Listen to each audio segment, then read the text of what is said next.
Cristo, nos olhas lá do alto, meus sofrimentos tu vais converter em glória. O Senhor esteja convosco. Ele está no meio de nós. Proclamação do Evangelho de Jesus Cristo segundo Lucas. Glória a vós, Senhor. Naquele tempo, disse Jesus aos seus discípulos: que vossos rins estejam cingidos e as lâmpadas acesas. Sede como homens que estão esperando o seu Senhor voltar de uma festa de casamento para lhe abrirem imediatamente a porta logo que ele chegar e bater. Felizes os empregados que o Senhor encontrar acordados quando chegar.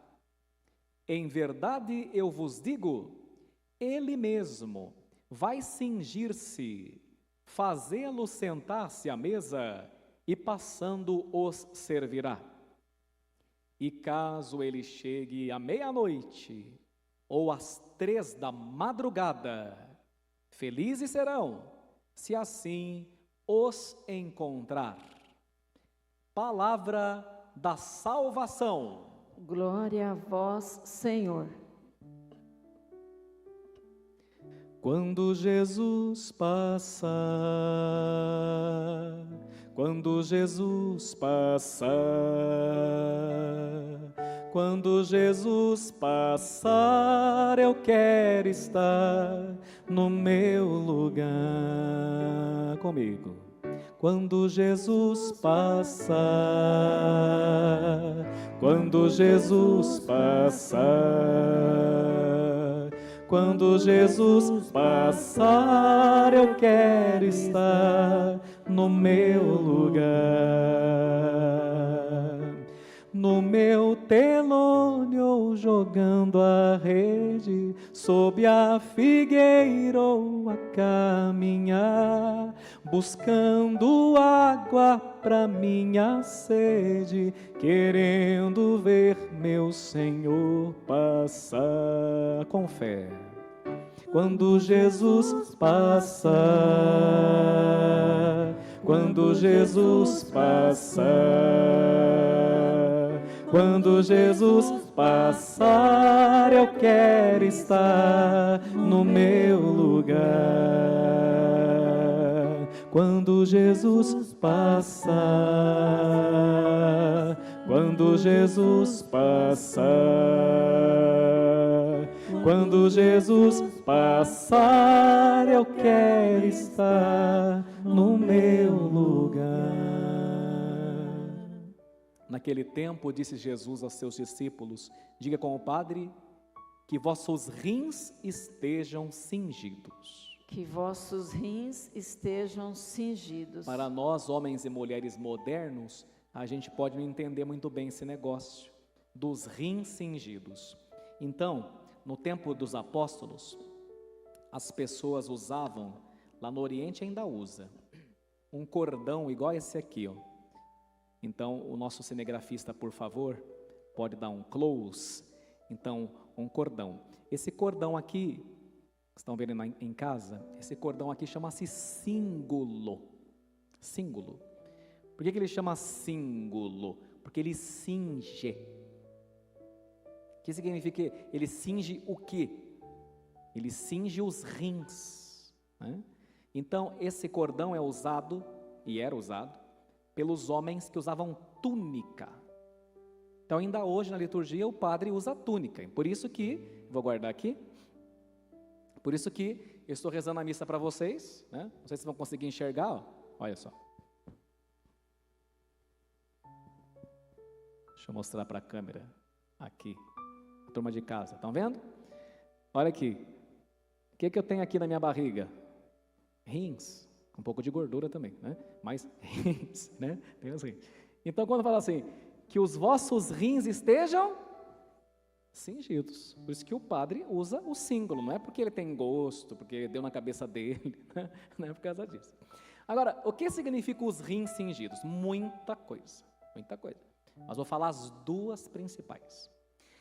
A primeira, cingia-se os rins para sair em viagem, em missão, para trabalhar. Que você sair em viagem, andando, né? E você trabalhar, por exemplo, na roça, com uma roupa comprida, não é muito fácil, você pode tropicar. Então o rim, o símbolo, né? Ele servia para subir a barra da túnica. Então quando alguém estava com a túnica amarrada, significava assim, está a serviço, está trabalhando.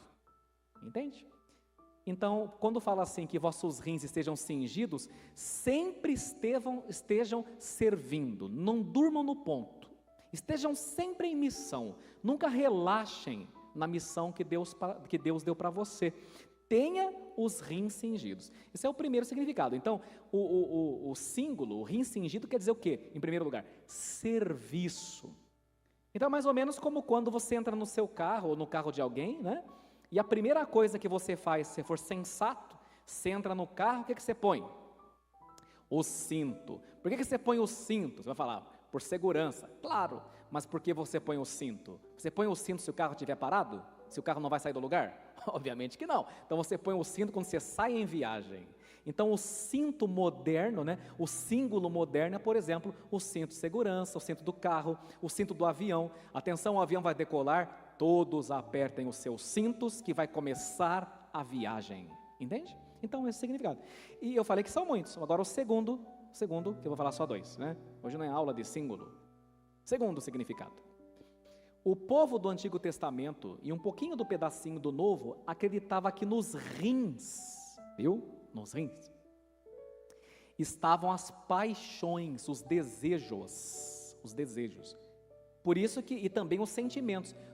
Quem é mais velho, já viu essa expressão assim, eu tenho por você um amor visceral, que vem das minhas vísceras, porque o povo acreditava que nos rins estavam o quê? As paixões, os desejos, os sentimentos. Cingir o rim também é você ter controle sobre os seus desejos, controle sobre as suas paixões, porque se você é uma pessoa que faz tudo o que você deseja, você se perde. Porque a gente deseja muita coisa que não edifica, muita coisa que não presta. Então nossos desejos têm que ser controlados. Por isso na quaresma a gente faz jejum. Para quê? Para cingir os rins também. Para controlar e equilibrar as nossas paixões, que de acordo com São Tiago, alguns domingos atrás, na primeira leitura da missa dominical, São Tiago falou assim, de onde vêm as brigas, as intrigas, as rivalidades que vocês têm aí entre vocês? Não vem das paixões desordenadas que estão em conflito dentro de vós? É claro, nós temos paixões desordenadas. Então cingir o rim também é o quê? Pedir para o Senhor para controlar os desejos, controlar a sexualidade, controlar a raiva, controlar a cólera. Então esse é o significado de cingir os rins. E é por isso que os padres e os bispos e o Papa, até hoje quando reza a missa, cingem os rins por causa disso. Estão vendo que bonita que é a nossa igreja? Não é só porque achamos que é bonito, né? Não, tudo tem um significado muito profundo. Agora veja, o Senhor falou assim, que é para a gente estar com os rins cingidos. O que significa isso? Não dormir no ponto. Por isso que no Aleluia a gente cantou aí, vigiai e orai para ficardes em pé diante do Filho do Homem. E quando a missa começou, a gente cantou, vigia esperando a aurora, qual noiva esperando o amor, é assim que o servo espera, o quê? A vinda do seu Senhor. E é aqui que entra o nosso assunto de hoje, após essa introdução. Então veja bem, um dos riscos que hoje nos ameaçam e esfriam o nosso fervor no seguimento de Jesus, é cair numa vida superficial, mecânica, rotineira, massificada e maçante. Porque com o passar dos anos, os nossos projetos, metas e ideais que nós temos em nosso coração, correm o risco de irem se apagando. É o famoso fogo de palha. A gente começa com ardor o casamento, começa com ardor o relacionamento, começa com ardor o novo emprego, começa com ardor a nova pastoral, começa com ardor a vida na fé. e com o passar do tempo nós vamos ficando tíbios, isto é, frios, vamos perdendo a capacidade de dar um sentido a cada dia novo à nossa existência. Quando o Senhor nos exorta hoje à vigilância, por que Ele faz isso? Para que nós não corramos o risco de entrarmos na vida afetiva, espiritual, sentimental, não entrarmos no piloto automático. Toma cuidado com o piloto automático. Há muitas atividades com as quais nosso cérebro já se acostumou e a gente faz sem foco, sem muita atenção, sem meta. Por exemplo, escovar os dentes, né? A não ser que você vá no dentista, o dentista pega no seu pé, nos 2, 3 primeiros dias você faz direitinho, depois já vai desandando, né? Faz assim, de cima para baixo, faz de lado, né? O fio dental é os 2, você faz tudo certinho, depois vai relaxando. Por que a gente vai relaxando? Porque aquilo que a gente faz repetidamente, o nosso cérebro se acostuma e bota para o piloto automático. Quando você foi tirar a carta, por exemplo, você não podia tirar a carta em carro automático. Você tem que tirar a carta em carro que você tem que mudar a embreagem, né? Ou seja, mecânico, né? Manual. E você e eu, né, ficávamos nervosos. Então a gente começou a dirigir, a gente falava, primeira, agora pé aqui na embreagem, segunda. Aí a subida, na subida em terceira não subo, vamos reduzir para a segunda. Você fazia as coisas pensando, né? Eu me lembro, eu reprovei na primeira para variar.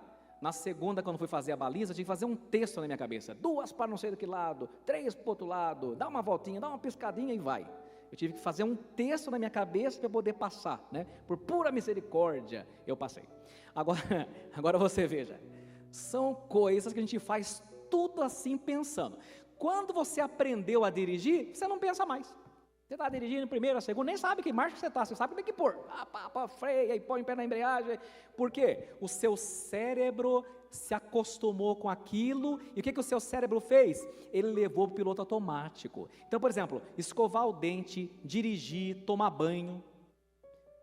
Por isso que os neurologistas falam que de vez em quando é bom a gente, por exemplo, se ensaboar. Você ensaboa com a mão direita, ensaboa com a esquerda, para ativar as áreas do cérebro, né? Escova com a mão direita, escova com a esquerda, para treinar um pouco, né?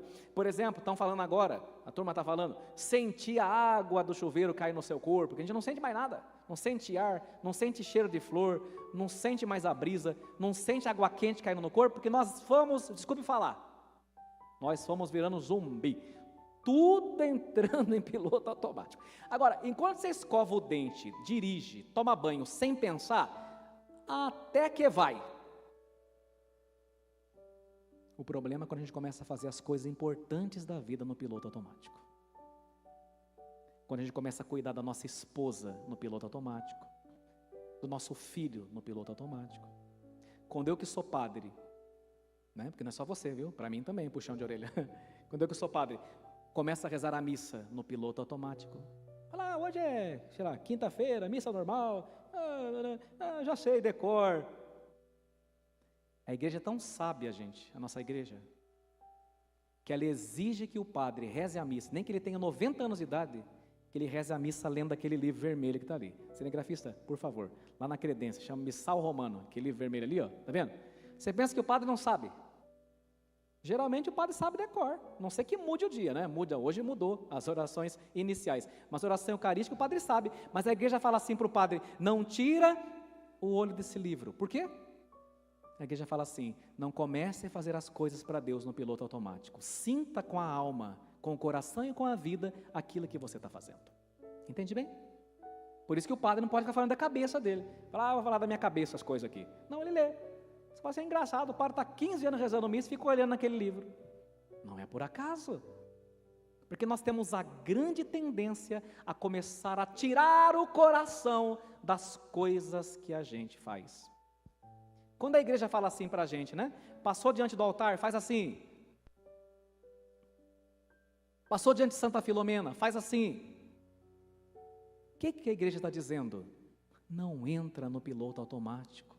Sente aquilo que você faz. E quando nós vamos parando de sentir o que a gente faz, a vida vai perdendo sentido. E as pessoas percebem. Os filhos falam assim: o pai nem dá bola mais para nós. A esposa fala assim: meu marido nem reparou que eu mudei o meu cabelo. Nem reparou. Quis ficar bonita para ele, nem percebeu, né? Às vezes o maridão também, né? Deu lá uma recalchutada, ficou mais bonitão. E a mulher não falou absolutamente nada. Nós vamos nos perdendo, sabe? E a gente vai perdendo. Então, a gente vai perdendo as coisas boas. Vai perdendo gente boa. Sabe, gente? Uma coisa é verdade. É no detalhe que a gente ganha as pessoas. Mas também é no detalhe que a gente as perde. É no detalhe. Me acostumei a receber mensagem da mamãe. E às vezes talvez você receba mensagem da sua mãe, do seu filho, e fala: puxa vida, mas não está vendo, seja seu filho, sua mãe, que eu estou ocupado, tanta coisa para fazer, vem perguntar para mim qual vai ser a cor do vaso. Até o dia que ele e ela não estão mais na terra, e você dá um print naquela mensagem da cor do vaso, que você daria tudo para receber mais uma mensagem inoportuna, naquele horário que você dizia que estava ocupado demais. Não é verdade? Estou contando mentira aqui? Agora, isso acontece só comigo ou acontece com você? Você também entra no piloto automático? A gente entra. A gente começa a lidar com os nossos filhos, a lidar com as coisas de Deus, a participar da missa, como quem escova o dente, toma banho e troca a marcha e pisa na embreagem do carro. E aí, sabe o que acontece? A família não vai tendo valor, o casamento vai perdendo o valor, o gosto, o sabor, e a própria missa vai perdendo o sabor. Tem gente que não sente mais prazer numa missa. Pelo menos ainda vem, mas vem por mera obrigação, né? Porque tudo virou rotina. Isso é um perigo para as coisas que realmente são importantes para nós. Não podemos relaxar naquilo que a gente faz, mas devemos nos colocar inteiros naquilo que estamos fazendo. Se eu estou respondendo a mensagem de uma pessoa, que eu responda inteiramente. Se eu estou falando com alguém no telefone, que eu responda inteiramente. Se eu estou conversando com alguém, que eu esteja presente de verdade, não com a cabeça no mundo da lua. O Padre Joãozinho escreveu hoje, né? A vigilância é uma virtude de quem tem o coração aberto e não se acostuma com o sucesso de hoje, porque não se acomoda. Às vezes em nossas vidas, a gente entra numa zona de conforto, a gente aprendeu a fazer aquilo do modo correto e fala assim: toda a vida eu fiz assim. Então é assim que a gente faz, a gente costuma fazer tudo do mesmo jeito. Por que a gente continua fazendo as coisas do mesmo jeito? Porque a primeira vez deu certo, a segunda vez deu certo, a terceira vez deu certo, e a gente começa a fazer tudo igual. Porém, não com o mesmo cuidado e não com a mesma vigilância. E aí, num fatídico dia, você sente que simplesmente perdeu o encanto com tudo. Perdeu o encanto com a tua vocação, perdeu o encanto com o teu trabalho, perdeu o encanto até de limpar a tua casa, com o teu casamento, com a tua família, e mais cedo ou mais tarde, se você não se cuidar e não abrir o olho, você vai perder o encanto com a tua própria vida. Porque você vai ter a sensação de que nada mais parece fazer sentido. Minha vida não faz mais sentido, padre, porque você dormiu no ponto. Desperta tu que dormes, diz a palavra em Isaías.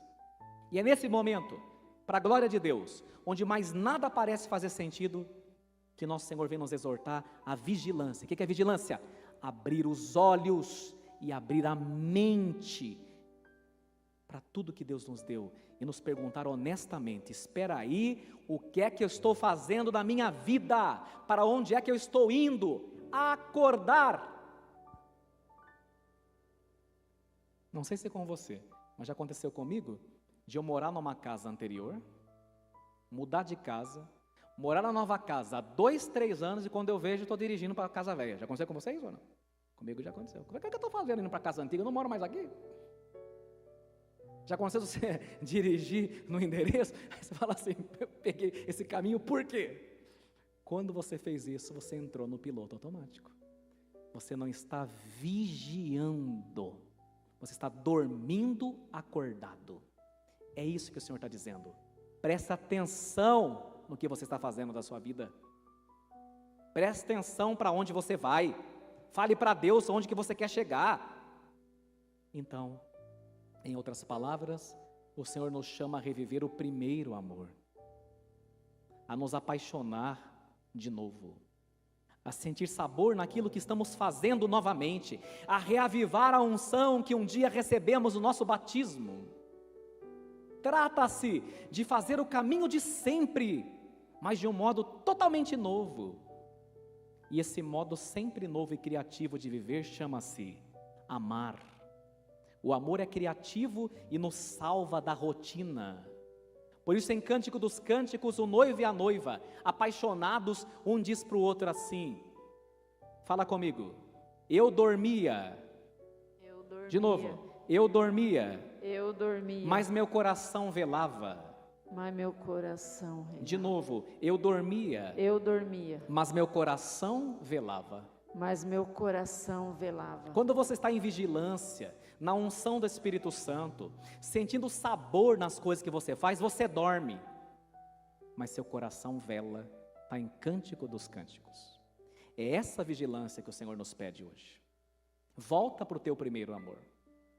Sinta sabor nas pequenas coisas que Deus te deu, para que você não tenha que chorar quando você perdê-las.